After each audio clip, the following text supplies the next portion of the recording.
Grand rendez-vous, grand moment de savoir sur Speedline TV. Mesdames et messieurs, bonjour et bienvenue dans votre rubrique Bon à savoir. Aujourd'hui, nous allons parler des monuments érigés dans la ville de Cotonou. À la fin du mois de juillet de l'année 2022, Cotonou s'est enrichi de 3 nouveaux monuments qui représentaient chacun un symbole de l'histoire du Bénin. Ils font la fierté des Béninois et suscitent l'admiration dans les pays voisins. La statue de Bioguera, le résistant Ouassangari, construite au milieu du rond-point de l'aéroport international de Cotonou, la statue de Bioguera accueille désormais le visiteur à sa descente d'avion au Bénin.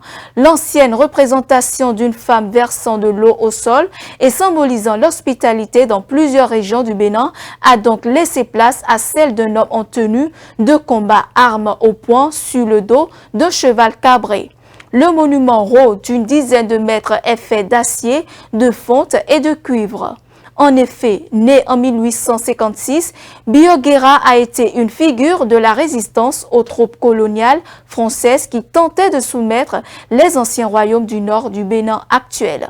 Ensuite, l'Amazone retenue depuis 2019 comme identité visuelle du Bénin dans le cadre du développement du tourisme. Le symbole de l'Amazone prend forme en 2022.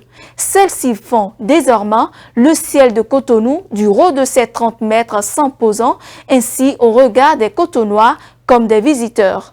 La statue se veut le nouveau symbole des valeurs qui doivent inspirer les femmes et les hommes du Bénin. Courage, bravoure et patriotisme, inspirés des Agodjé ou Minon, corps de femmes guerrières constitués par la reine Tassirangbe, unique souveraine du Dahomey entre 1708 et 1711. La statue de l'Amazone est une ode à la femme béninoise, faite d'une structure métallique avec une enveloppe en bronze pesant 150 tonnes. Elle est vite devenue le centre d'une grande attraction et fait déjà l'objet de plusieurs produits dérivés. Enfin, l'obélisque au dévoué. Dernière de la série, l'obélisque au dévoué est tout aussi symbolique. D'abord, il est érigé au cœur du jardin de Mathieu, nouvel espace vert aménagé dans le domaine de l'ancienne résidence du général Mathieu Kérékou, ancien président. Mais surtout, c'est désormais à son pied que les chefs d'État viendront déposer une gerbe en l'honneur des fils et filles du Bénin qui ont donné de leur vie pour la patrie. Mais cet édifice construit avant 1903 l'a d'abord été à la mémoire des soldats français tombés lors de la campagne militaire contre le royaume du Dahomey.